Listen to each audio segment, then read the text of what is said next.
Il suivait tout pensif le chemin de Mycène. Sa main sur ses chevaux laissait flotter les rênes.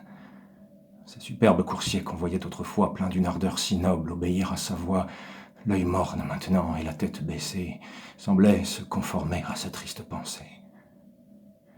Un effroyable cri, sorti du fond des flots, désert en ce moment a troublé le repos, et du sein de la terre, une voix formidable répond en gémissant à ce cri redoutable. Jusqu'au fond de nos cœurs, notre sang s'est glacé. Des coursiers attentifs, le crin s'est hérissé. Cependant, sur le dos de la plaine liquide s'élève à gros bouillons une montagne humide.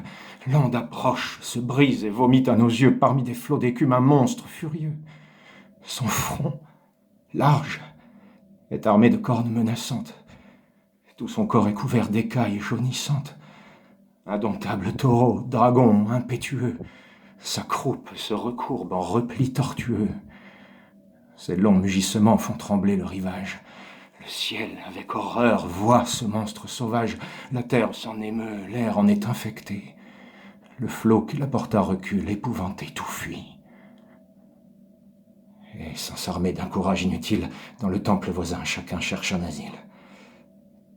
Hippolyte, lui seul, digne fils d'un héros, arrête ses coursiers, saisit ses javelots, pousse au monstre et, d'un dard lancé d'une main sûre, il lui fait dans le flanc une large blessure. De rage et de douleur, le monstre bondissant vient au pied des chevaux tombés en mugissant, se roule et leur offre une gueule enflammée qui les couvre de feu, de sang et de fumée. La frayeur les emporte. Les sourds, à cette fois, ils ne connaissent plus ni le frein ni la voix. En efforts impuissants, leur maître se consume. Ils rougissent le mort d'une sanglante écume. On dit qu'on a vu, même, en ce désordre affreux, un dieu qui d'aiguillons pressait leurs flancs poudreux. À travers des rochers, la peur les précipite. Les yeux crient et se rompent. L'intrépide Hippolyte voit voler en éclats tout son char fracassé. Dans les rênes, lui-même, il tombe embarrassé. Excusez ma douleur. Cette image cruelle sera pour moi de pleurs une source éternelle. J'ai vu, Seigneur, j'ai vu votre malheureux fils traîné par les chevaux que sa main a nourris. Il veut les rappeler et sa voix les effraie. Il court. Tout son corps n'est bientôt qu'une plaie. De nos cris douloureux la plaine retentit. Leur fougue impétueuse enfin se ralentit, ils s'arrêtent. Non loin de ces tombeaux antiques où des rois, ses aïeux sont les froides reliques. J'y cours en soupirant, et sa garde me suit.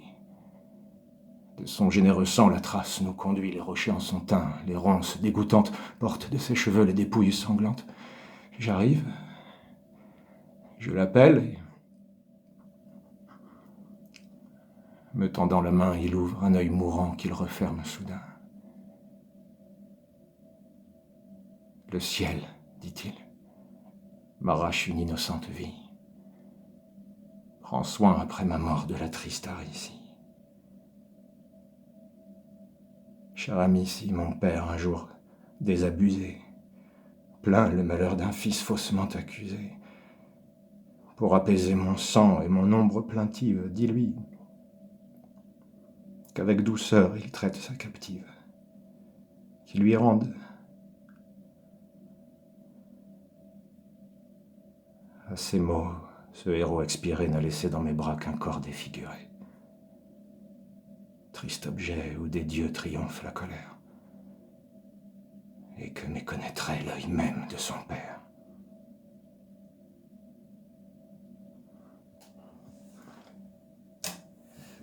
Chérie, t'as besoin de la salle de bain ?